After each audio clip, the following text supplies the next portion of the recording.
Hello everyone and welcome to the Simulated Handball Federation's Quarantine Champions League. We're well into the quarterfinals now and we've got a big one today between FC Porto Sofarma and Thw Kiel. This is going to be a cracker. Alex Gulesh joins me today.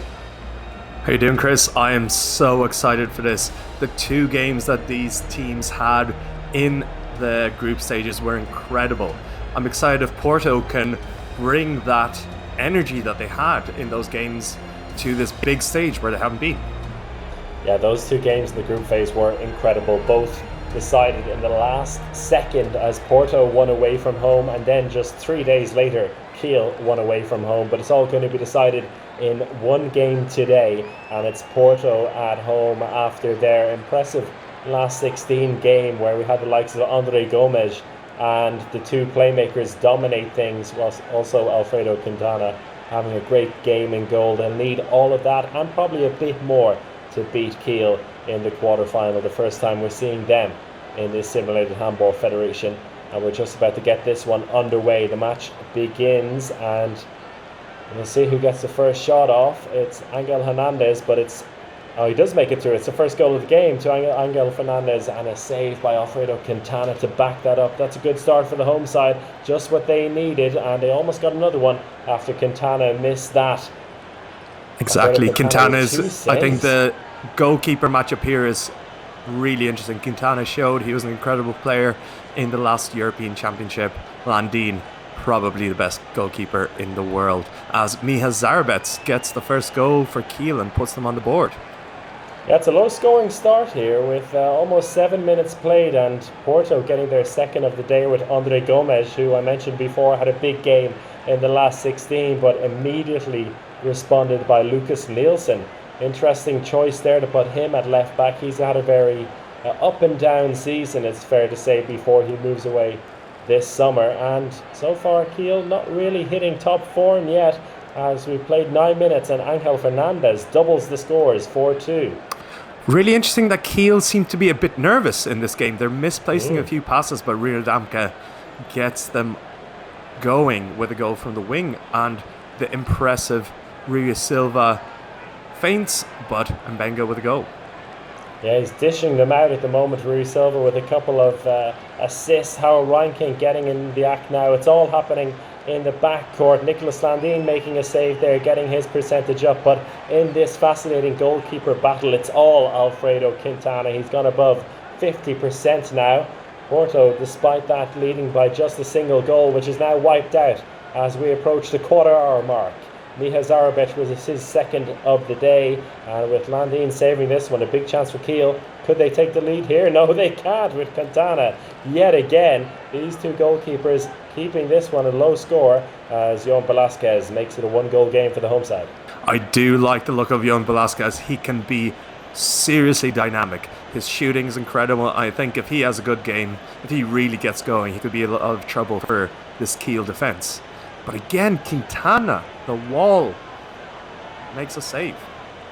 Absolutely, and Nicolas Landin making a few down the other end for Kiel as well, and really keeping them in this game. It seems to be Porto creating more chances here, but they don't seem to be able to build up a lead. On a few occasions, they've thrown the ball away when it's they've had one more pass to score the goal. Miha Zarabets yet again with, I think that's his third goal of the game.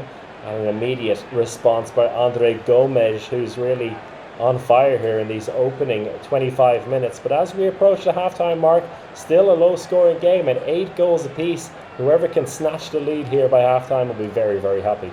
Yeah, truly two of the best defensive specialists in the business, with Alexis Borges for Porto and Hendrik Pekeler keeping their teams together as we see this low-scoring game go into a 1-goal lead at halftime for Kiel, as Weinhold gets a goal. Kiel stepping it up now when it's mattering most, just before the end of this first half, always trailing by a couple of goals and then drawing themselves level, but now taking the lead for the second time in this game with Stefan Weinhold, and a timeout taken by Porto with 21 seconds left on the clock. If they go into the halftime break here, a goal down, considering everything they've done in this first half and everything that Alfredo Quintana has done in this first half, they'll be very, very disappointed. We'll see if they can do anything here with the final 21 seconds of the first half. The timeout is over, and Andre Gomes buries it with 3 seconds left on the clock, making it 10 goals apiece. A low-scoring battle with both goalkeepers on top here. What do you think will be the difference in the second half? It's very interesting to see. Andre Gomes has been very good for Porto. The young gun of the Portuguese hopefuls has been on fire. 3 from 3 as we go into the second half, and we haven't seen a lot of Duvniak, so maybe he can make a difference for Kiel in this second half, as well as Nikola Bilic, who is coming out of this fantastic European Championship. It's pretty nice to have those two guys on the bench to come into the second half. Yeah, you saying those names just really highlights the strength and depth that this Kiel team has, as they've brought in a few new players in the backcourt. We'll see if that makes any impact, and it does immediately as Nikola Bilic sets up a shot for Reinkind. He makes it a 1-goal game, and Reinkind again, 2 out of 2 for the big Norwegian, and it's 12-11 after Mbenge buries one from right back. So high scoring start to this second half in comparison to the first.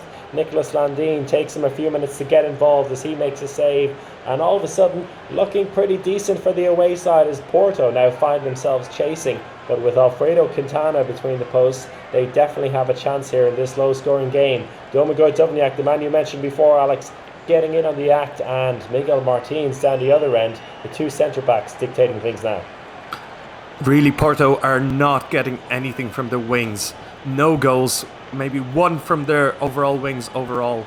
It is backcourt, and those players are getting tired, while Kiel seem to be really, really pushing in, and Harold Reinkind is having a stormer of a second half.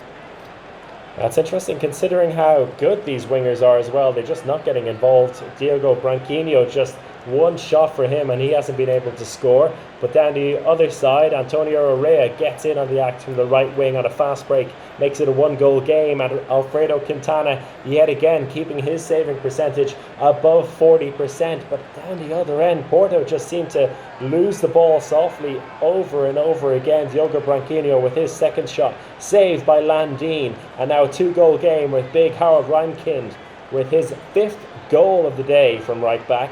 And Kiel with their noses just in front in the final 10 minutes now.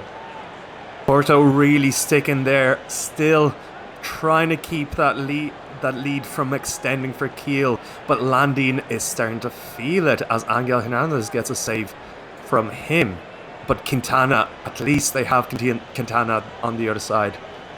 Gomes again makes it a 1-goal game, just under 8 minutes left to play here. They need a save here, and they've got it from Alfredo Quintana. A chance now, 7 minutes left to play for Porto to equalise, but Landin stands in the way. Which of these goalkeepers will buckle here? It will not be Nicolas Landin. Another save from him, and with just under 5 minutes left to play, could it be a 2-goal game now? Yes, it is, with Stefan Weinhold. Is that it? Oh, another save from Nicolas Landin on Rui Silva. They've had their chances, Porto, but Domagoj Duvniak puts the final nail in the coffin, I think, making it 18-15.